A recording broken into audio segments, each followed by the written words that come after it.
আজকের মূল পড়ার বিষয় হলো বাংলায় যে র যুক্ত যে বাক্যগুলো এগুলো আরবি আমরা কিভাবে বলবো এটা আমরা শিখব।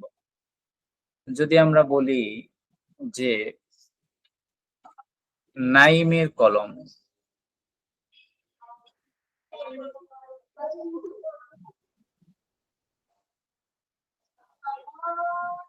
নাইমের কলম, এখানে এই বাক্যের মধ্যে আমরা একটা র দেখতে পাচ্ছি। এরপরে যদি আমরা বলি ফাতেমার কলম,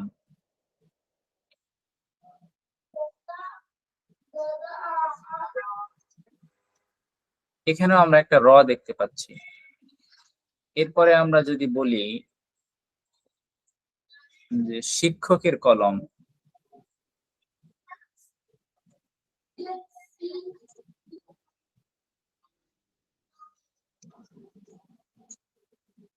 শিক্ষকের কলম, এখানে আমরা একটা র দেখতে পাচ্ছি। এই যে র যুক্ত বাক্যগুলো আমরা কিভাবে ব্যবহার করব বা এই ফরম্যাটটা আমরা কিভাবে তৈরি করব এটা আমরা মূলত এখন শিখব। মনে রাখবেন এই র যুক্ত বাক্য, যেমন কলম যদি বলি তাই আলাদা একটা শব্দ, যখন এই নাইমের কলম যখন বললাম তখন এই নাইমের সাথে সম্পৃক্ত হয়ে গেল, একটা সম্পৃক্ততা তৈরি হলো। যেমন ফাতেমার কলম, এই ফাতেমার সাথে কলমের একটা সম্পৃক্ততা চলে আসলো।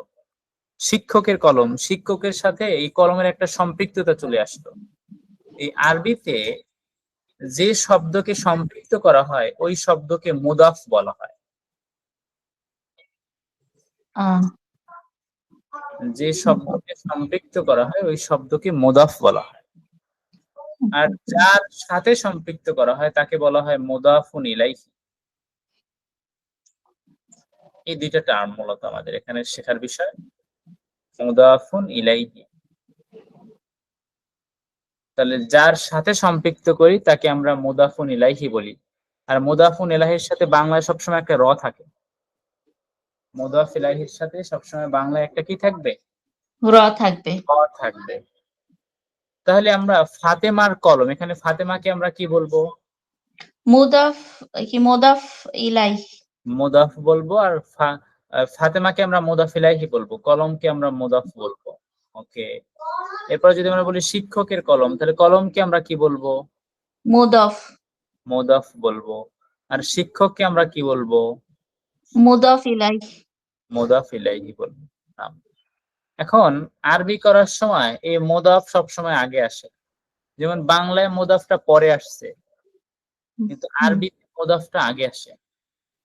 আরবিতে মুদাফ আগে আসে, এরপরে মুদাফ ইলাইহি আসে। মুদাফ আগে আসবে, এরপরে আসবে মুদাফ ইলাইহি। মুদাফ আগে আসবে, এরপরে আসবে মুদাফ ইলাইহি। আরবির ক্ষেত্রে বাংলা বিপরীত হবে। ওকে।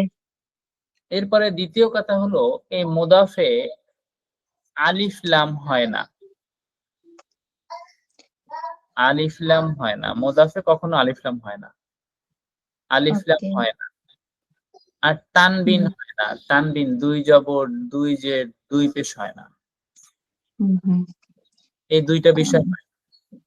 ওকে। মুদাফে আলিফ লাম হয় না আর মুদাফে তানবিন হয় না। আর মুদাফ ইলাইহিতে সবসময় জের হয়, কাসরা জের হয়। মুদাফ ইলাইহি সবসময় জের হবে, আর মুদাফে আলিফ লাম হবে না এবং তানবিন হবে না। ওকে ওকে। জি, তাহলে আমরা যেহেতু মুদাফে আলিফ লাম হবে না আর তানবিন হবে না, এজন্য আমরা লিখে ফেলাই তাহলে কলম। তাহলে এখানে এটা হলো কলম আগে আসবে আরবিতে যদি ডান দিক থেকে শুরু হয়। কলা মুন বলবো না কলা মু বলবো বলেন তো? কলামি হবে। কলা মু বলবো, কারণ কলামুন শব্দটা তো দুই পেশ ছিল, তানবিন হবে না যেহেতু, তাহলে সে কলামু হবে। আর কলামিন তো হবে আমরা মুদাফ ইলাইহিতে জের হয়, তো শিক্ষকের সাথে জের হবে, মুদাফ ইলাইহিতে জের হবে। তো এখানে কলামু আমরা একটাই বলবো। এরপরে আরেকটা বিষয় মনে রাখি, সেটি হলো মুদাফ ইলাইহিতে শিক্ষক হুনা আল মুআল্লিমি। আলিফ লাম আসছে এজন্য আমরা জের দিয়েছি, এক জের দিয়েছি, দুই জেরের পরিবর্তে জের হবে। একজের দিয়েছি। কলামুল মুআল্লিমি, শিক্ষকের কলম। আরেকটা বিষয় হলো মুদাফ ইলাইহি সবসময় মারিফা হয়, নির্দিষ্ট হয়, ওকে, স্বাভাবিক নিয়ম। এই জন্য আমরা আলিফ লাম দিয়েছি, নির্দিষ্ট করার জন্য আমরা আলিফ লাম দিয়েছি। মারিফা হয়, মুদাফ ইলাইহিটা মারিফা হয় আর জের হয়, এই দুইটা কথা মনে রাখবো। আর মুদাফে আলিফ হয় না এবং তানবিন হয় না। তাহলে এই জি ফরম্যাটটা বুঝে আসছে, কলামুল মুআল্লিমি, শিক্ষকের কলম। ওকে, জি। জি। এরপরে আমরা দেখি কলামু নাইমিন।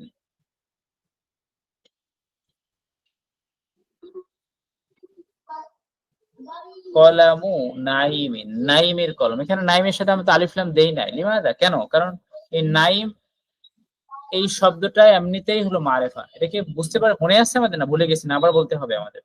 না না না, মনে আছে। মনে আছে যে নাইম নির্দিষ্ট যদি কোনো নাম হয়, ওই নাম সবসময় মারেফা হয়, সবসময় কি মারেফা হবে, নামগুলো মারেফা। মারিফা। জি। জি। কলামু নাইমিন, নাইমের কলম। খালাস, নাম। নাম। অবাদা, এরপরে কলামু ফাতিমাতা।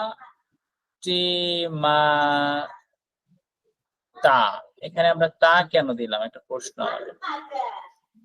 আমরা পিছনে গয়রু মুনসারিফ পড়েছিলাম, বলেছিলাম মেয়েদের নাম।